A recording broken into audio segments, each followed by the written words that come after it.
Farqa'atul asabi, termasuk sesuatu yang dilarang di dalam sholat, dan ini tidak sampai membatalkan kalau sedikit. Kalau termasuk perbuatan atau gerakan yang banyak, maka ini bisa membatalkan sholat. Baik.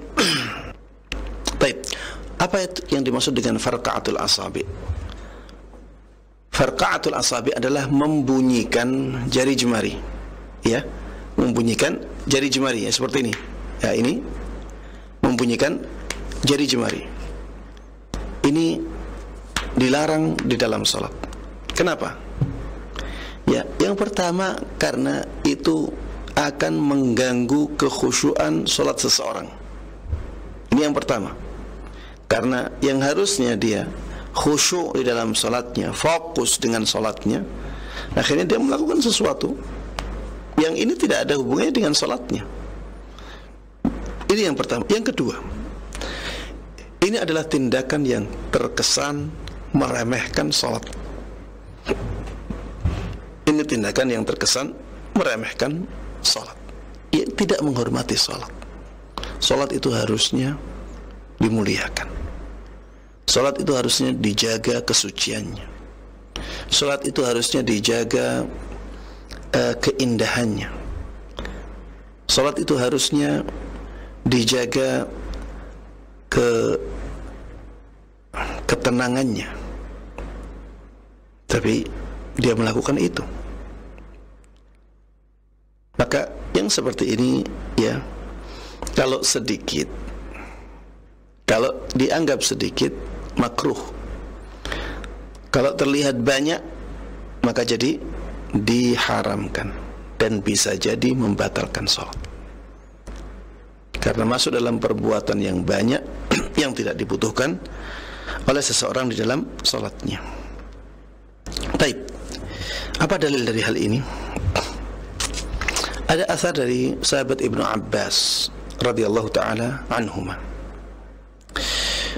Disebutkan dari Syu'bah maula Ibn Abbas. Syu'bah ini budaknya sahabat Ibn Abbas.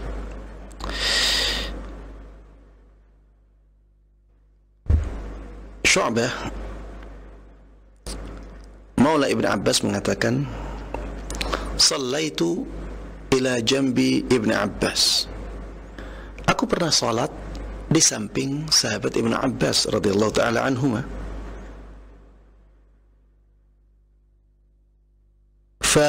Faqa'tu asabi'i,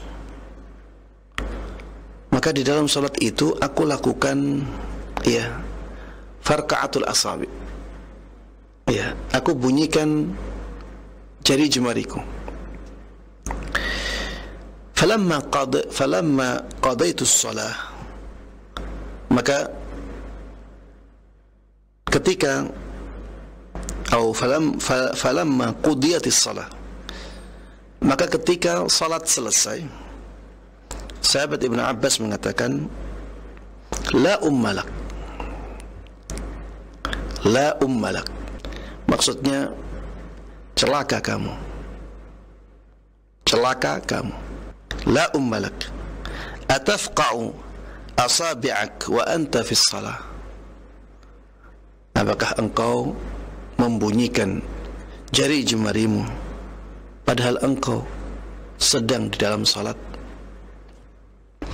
Jemaah sekalian rahimanallah, ini pengingkaran dari sahabat Ibnu Abbas radhiyallahu taala anhu, menunjukkan bahwa yang seperti ini adalah sesuatu yang tidak pantas untuk dilakukan di dalam salat. Coba bayangkan jemaah sekalian rahimanallah, kalau kita sedang berada di hadapan raja, di hadapan presiden, di hadapan pemimpin dunia.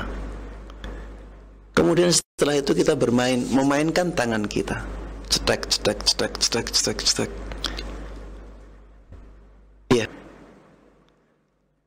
hal ini sangat tidak pantas dilakukan di hadapan raja ketika seseorang sedang menghadap kepadanya, di hadapan seorang presiden ketika dia sedang menghadapnya dan presiden menyambutnya, raja menyambutnya.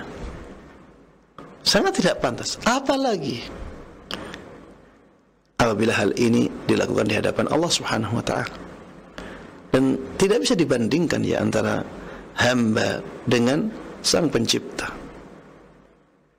Ketika dilakukan di depan seorang hamba saja tidak pantas, bagaimana yang seperti ini pantas dilakukan di hadapan Allah Subhanahu wa ta'ala.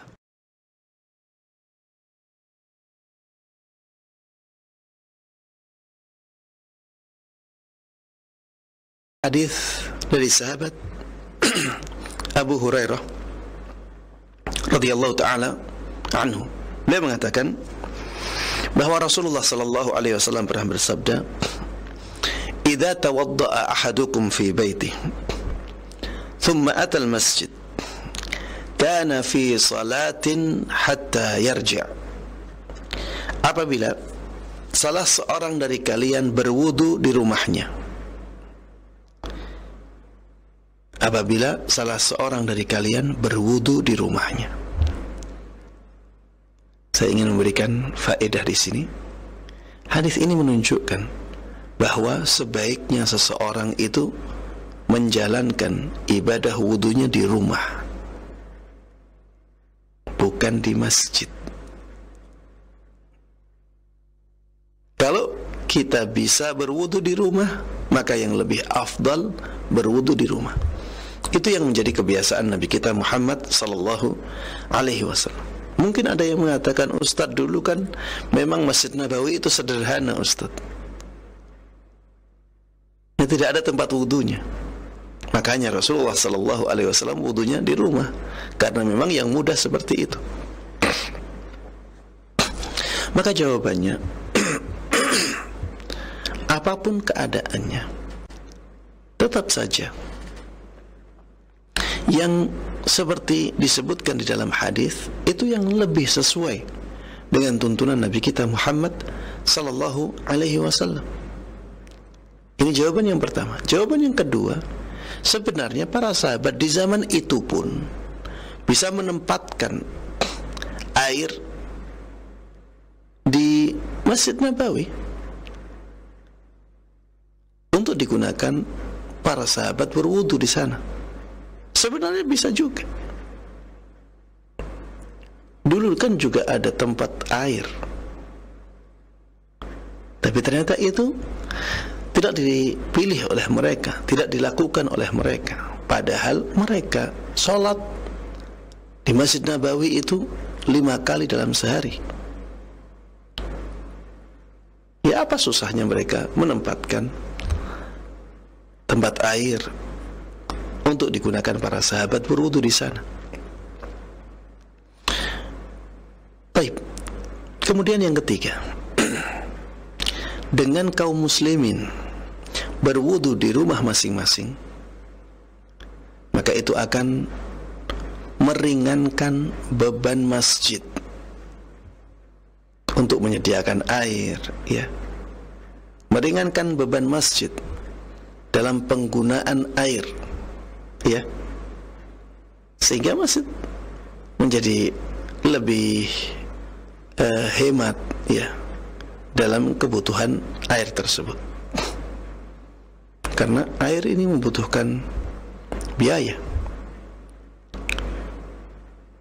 dan kalau biaya tersebut ditanggung oleh masjid, maka biaya tersebut akan membengkak, karena yang datang ke masjid orang banyak. Dan akhirnya mereka membutuhkan banyak air. Apalagi ya, kebanyakan orang-orang yang berwudu itu tidak peduli dengan air yang keluar banyak atau sedikit. Bahkan kalau buka keran rata-rata buka kerannya kencang. Padahal ini sangat tidak sesuai dengan tuntunan. Ya, harusnya bukanya kecil. Bukanya harusnya kecil.